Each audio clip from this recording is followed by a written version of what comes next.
ഫെസിഡേറുടെ പുതിയൊരു വീഡിയോയിലേക്ക് നിങ്ങൾക്ക് എല്ലാവർക്കും ഹൃദയപൂർവ്വം സ്വാഗതം. ഞാനിപ്പോൾ എവിടെയാണെന്ന് അറിയുമോ? ഇപ്പോൾ ഏകദേശം 2:30 ആയിട്ടുണ്ട്, ഉച്ചക്ക് 2:30 സമയമാണ്. നല്ല ചെറുതായിട്ട് തണുപ്പുണ്ട്, ഓടൊക്കെ ഇറങ്ങി തുടങ്ങിയിട്ടുണ്ട്. ഞാനിപ്പോൾ ഉള്ളത് നമ്മുടെ സ്വന്തം വയനാട്ടിലാണ്. കാർഷിക സമൃദ്ധിയും ആദിവാസി പാരമ്പര്യവും കൂടാതെ മലകളും കുന്നുകളും വെള്ളച്ചാട്ടങ്ങളും എല്ലാം കൂടിച്ചേർന്ന നമ്മുടെ വയനാടിൻ്റെ കുടിയേറ്റത്തിൻ്റെയും പടയോട്ടത്തിൻ്റെയും കഥ കൂടി പറയാനുണ്ട് നമ്മുടെ വയനാടിനെ. അപ്പോൾ നമ്മൾ ഇത്തവണ കാണാൻ പോകുന്നത് വയനാടൻ വിസ്മയങ്ങളാണ്. ആ വയനാടൻ ദൃശ്യങ്ങളിലേക്ക് നിങ്ങളെ കൂട്ടിക്കൊണ്ടു പോവുകയാണ്. വാ.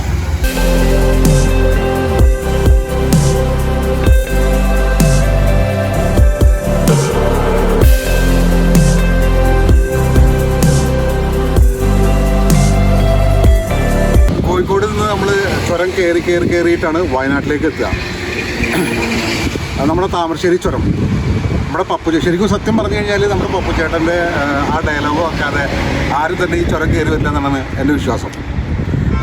ഈ ചുരം കയറി വന്നു കഴിഞ്ഞാൽ ഇവിടെ ഈ ചുരത്തിന് നിങ്ങൾക്ക് കണ്ടില്ലേ, ഈ ചുരം എന്ത് വലിയൊരു ചുരം എന്നറിയോ? ശരിക്കും 9 ഹെയർ പിന്നുകളാണ് ഇവിടെ ഉള്ളത്. ഈ ഇത്രയും അതിശയം എന്ന് പറഞ്ഞു കഴിഞ്ഞാൽ ഇത്രയും ഹൈറ്റിൽ ഈ റോഡ് കെട്ടിപ്പൊക്കുക എന്ന് പറഞ്ഞു കഴിഞ്ഞാൽ തന്നെ വലിയൊരു അതിശയമാണ്. കൂടാതെ ഈ ചുരത്തിന് പിന്നിൽ വേറൊരു കഥയും കൂടിയുണ്ട്. പണ്ട് ബ്രിട്ടീഷുകാർ കോഴിക്കോട് നിന്ന് വയനാട്ടിലേക്ക് റോഡ് വെട്ടുന്നതിന് വേണ്ടിയിട്ട് ശ്രമിച്ചിട്ട് അവർക്ക് നടന്നില്ല. അങ്ങനെ ഇരിക്കുന്ന സമയത്താണ് കരിന്തണ്ടൻ എന്ന ഒരു ആദിവാസി യുവാവ് ഇവരുടെ മുന്നിലേക്ക് എത്തുന്നത്. അദ്ദേഹത്തിന് ഈ കാടിൻ്റെ മുക്കും മൂലകളൊക്കെ ശരിക്ക് അറിയാവുന്നതുകൊണ്ട് അദ്ദേഹമാണ് ഈ റോഡ് വെട്ടാൻ വേണ്ടിയിട്ട് ബ്രിട്ടീഷുകാരെ സഹായിച്ചത്. അങ്ങനെ ഈ റോഡ് വെട്ടി അവസാനിക്കാവുന്ന സമയത്ത് ഇവിടെ വൈസ്രോയി ഈ റോഡ് സന്ദർശിക്കുകയും ഈ റോഡ് ഉണ്ടാക്കുന്നതിന് വേണ്ടി മുന്നിട്ട് നിന്ന കരിന്തണ്ടനും മറ്റുള്ളവർക്കൊക്കെ ഒരുപാട് സഹായങ്ങളും പാരിതോഷികങ്ങളൊക്കെ തരാമെന്ന് പ്രഖ്യാപിക്കുകയുണ്ടായി. അങ്ങനെ ആ എല്ലാ സമ്മാനങ്ങളും കരിന്തണ്ടന് തന്നെ കിട്ടുമെന്ന് പ്രതീക്ഷ എല്ലാവരിലും ഉണ്ടായി. അങ്ങനെ ഈ റോഡ് ഉണ്ടാക്കിക്കൊണ്ടിരുന്ന ബ്രിട്ടീഷ് എൻജിനീയർ ഈ സമ്മാനങ്ങളെല്ലാം അയാളുടെ പേരിൽ കിട്ടുകയും ചെയ്യുന്നു ഉള്ള പ്രതീക്ഷയിൽ ഈ കരിന്തണ്ടനെ റോഡ് പണി കഴിയുന്ന സമയം കഴിഞ്ഞപ്പോൾ ഇദ്ദേഹത്തെ വിളിച്ചുകൊണ്ട് പോയിട്ട് വെടിവെച്ച് കൊല്ലുകയാണ് ഉണ്ടായിരുന്നത്.